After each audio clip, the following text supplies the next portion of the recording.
그래서 광야는 힘들어야 진짜 광야입니다. 그러므로 광야는 끝없는 길이며 광야는 어디로 가야 할지 모르는 방황하는 곳이며 또한 광야는 오직 누군가의 도움으로 나갈 수 있는 곳이기 때문에 이 광야가 인생의 복이 될 수도 있다는 겁니다. 어떨 때 복이 되느냐면 하나님을 만나는 장소가 될 때 광야가 복이 됩니다. 그러면 오늘 여러분 인생이 광야라고 생각이 든다면 그 광야에서 하나님께 새 길을 열어줄 수 있도록 세 가지를 말씀드리겠습니다. 어떻게 하면 인생의 광야에서 새 길을 찾을 수 있을까요?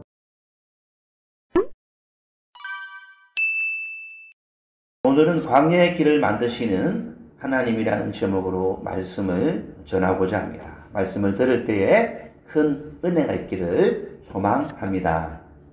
광야는 어떤 곳입니까? 광야는 사방에 길이 없습니다. 광야는 먹을 것, 마실 것이 없습니다. 또 광야는 오늘날 현대인들의 관점에서 볼 때 휴대폰 전파가 없는 곳입니다. 또한 광야는 덥고 아주 힘든 곳입니다. 여러분은 현재 삶이 광야라고 생각하십니까? 광야는 힘든 길이기도 하지만 광야는 우리를 새롭게 만드는 축복의 장소가 될 수도 있다는 겁니다. 그래서 광야는 힘들어야 진짜 광야입니다. 그러므로 광야는 끝없는 길이며 광야는 어디로 가야 할지 모르는 방황하는 곳이며 또한 광야는 오직 누군가의 도움으로 나갈 수 있는 곳이기 때문에 이 광야가 인생의 복이 될 수도 있다는 겁니다. 어떨 때 복이 되느냐면 하나님을 만나는 장소가 될 때 광야가 복이 됩니다. 그러면 오늘 여러분 인생이 광야라고 생각이 든다면 그 광야에서 하나님께 새 길을 열어줄 수 있도록 세 가지를 말씀드리겠습니다. 어떻게 하면 인생의 광야에서 새 길을 찾을 수 있을까요? 첫 번째는 구원의 길에 먼저 온로드해야 합니다. 인생의 광야를 통해서 새 길을 찾고 싶다면 먼저 구원의 길, 예수님께 열어주신 그 생명의 길에 온로드, 그 길 위에 있어야만 인생의 새 길이 열린다는 겁니다. 요한복음 14장 6절을 다 같이 읽어보겠습니다. 예수께서 이르시되 내가 곧 길이요 진리요 생명이니 나로 말미암지 않고는 아버지께로 올 자가 없느니라. 아멘, 아멘. 예수님이 내가 길이다, 내가 생명이다 이렇게 말씀해 주시면서 예수님을 통해서 아버지께로 갈 수 있다고 말씀하십니다. 예수님을 통해서 영원한 생명의 길로 갈 수 있다고 말씀하십니다. 하나님은 이 구원의 길에 우리가 온로드 되기를 원합니다. 우리가 내비게이션을 가지고 운전을 하지만 내비게이션대로 가지 않으면 길을 벗어나면 그 내비게이션이 또 리셋하고 또 리셋하고 계속 방황하게 됩니다. 우리 하나님의 비전, 하나님의 길, 하나님이 열어주시는 광야의 새 길을 가려면 먼저 구원의 길에 우리가 얹혀져 있어야 합니다. 사랑하는 여러분, 그러므로 예수 그리스도를 인격적으로 영접하고 예수 그리스도를 통해서 구원의 확신을 먼저 확립해야 합니다. 광야 기간 동안 자기의 신앙을 다시 점검하고 구원의 확신을 가질 수 있도록 경건의 시간에 더 많은 시간을 할애하고 또 믿음이 더 단단해질 수 있도록 은혜의 시간을 많이 가져야 합니다. 그렇지 않고는 계속 광야에서 우왕좌왕하게 될 것입니다.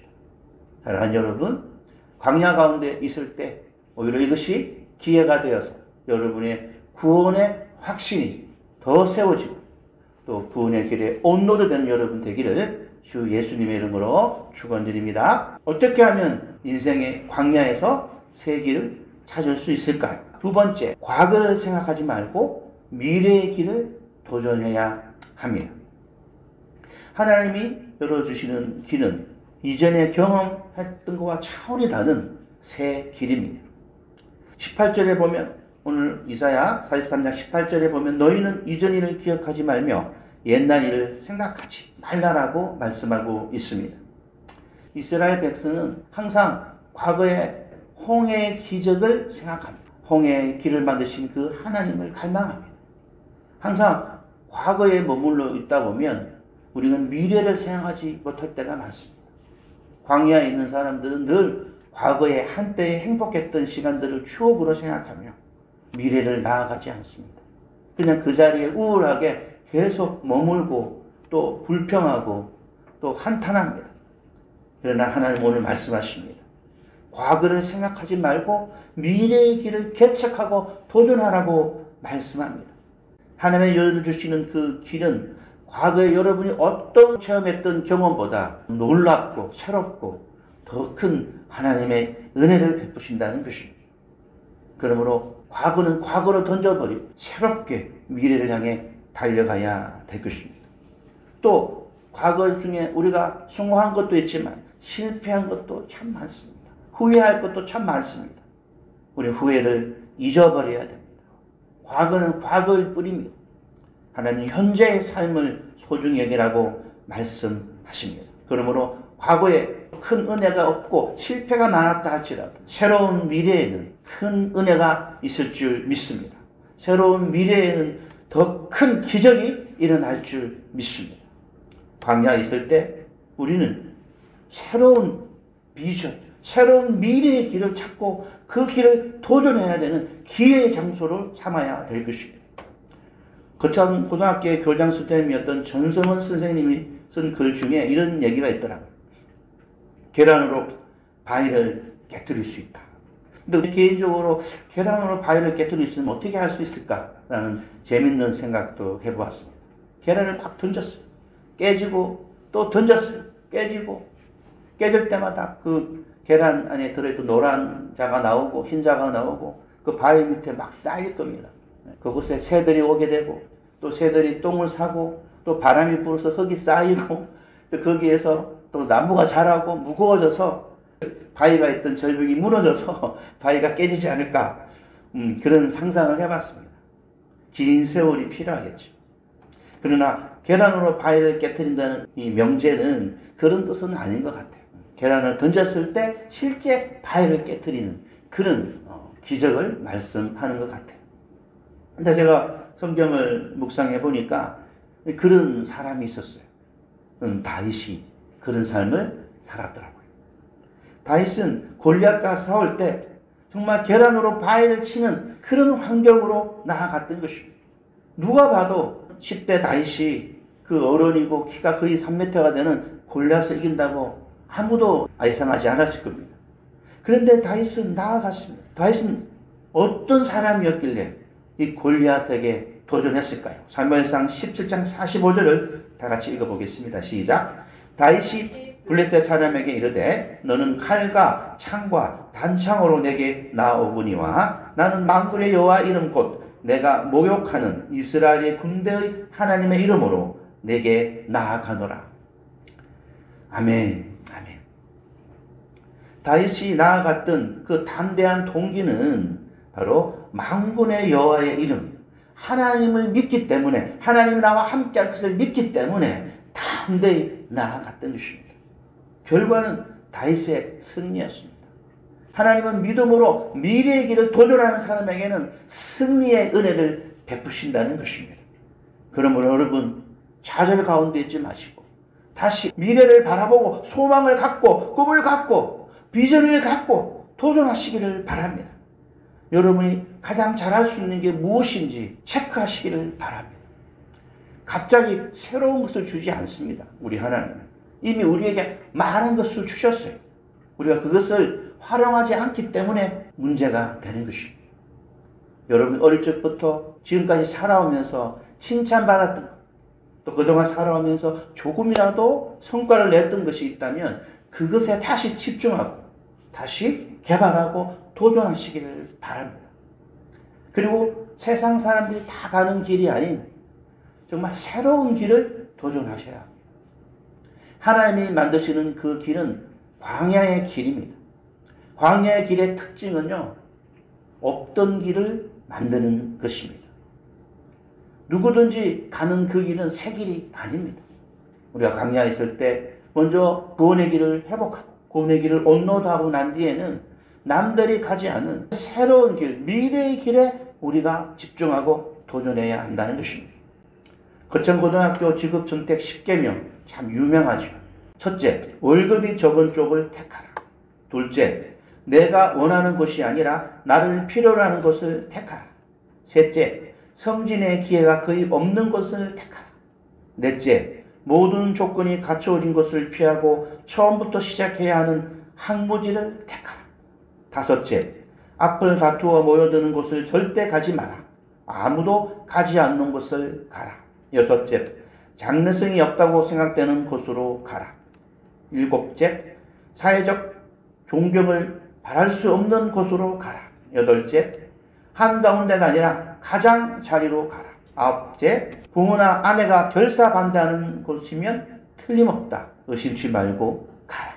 마지막 10번째, 왕관이 아니라 단두대가 기다리고 있는 곳으로 가라. 처음에 읽을 때는 좀 당혹스러울 수도 있습니다. 그러나 남들이 가지 않는 그 곳에 미래가 있다는 것입니다. 정말 믿음의 다음 세대가 이 땅의 리더십이 되고 이 땅의 선거자가 되기를 원하는 그 비전이 담겨있는 그 거창고등학교의 직업선택 10계명이라고 저는 생각합니다. 참 멋진 표현 아니겠습니까? 물론 성격적으로 새로운 것을 좀 부담스러워하는 그런 사람들이 많습니다. 어떤 새로운 것이 두렵다면 새로운 것을 도전하는 사람을 돕는 자가 되는 것도 이 길을 가는 것과 동일하다고 저는 생각합니다. 사랑하는 여러분 인생이 광야라고 원망 불평할 것이 아니라 과거를 다 내려놓고 생각지 말고 미래의 길, 새 길을 개척하고 도전하는 여러분 되기를 예수님의 이름으로 축복합니다. 어떻게 하면 인생의 광야에서 새 길을 찾을 수 있을까요? 세 번째, 새 길을 열어주신 하나님을 찬양하고 간정하기를 사모해야 한다는 것입니다. 여러분이 꿈꾸는 많은 그런 소망들이 있었을 것입니다.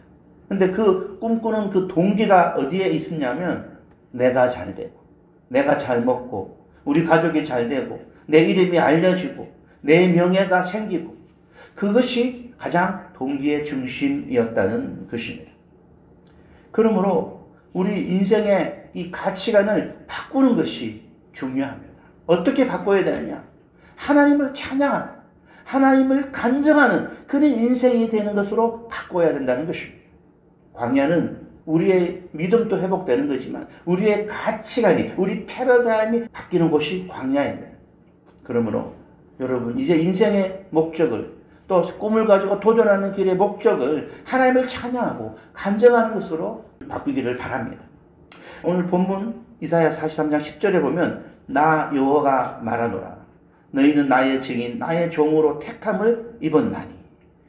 우리 하나님은 우리가 하나님의 증인이 되기를 원한다는 겁니다. 하나님만이 참 유일한 신인 것을, 참 하나님인 것을 증거하는 증인이 되기를 원한다는 겁니다. 그래서 우리를 선택하시고 우리에게 복을 주시고 광야의 새 길을 열어주시는 것입니다. 여러분 새 길을 열어주시기를 기도하기 전에 하나님 새 길을 열어주신다면 정말 하나님을 간증하겠습니다. 나와 함께 하신 그 하나님을 높여드리겠습니다. 그렇게 고백했으면 좋겠습니다. 그리고 오늘 본문 이사야 43장 21절에 보면 이 백성은 내가 나를 위하여 지었나니 나를 찬송하게 하려 함이니라. 아멘.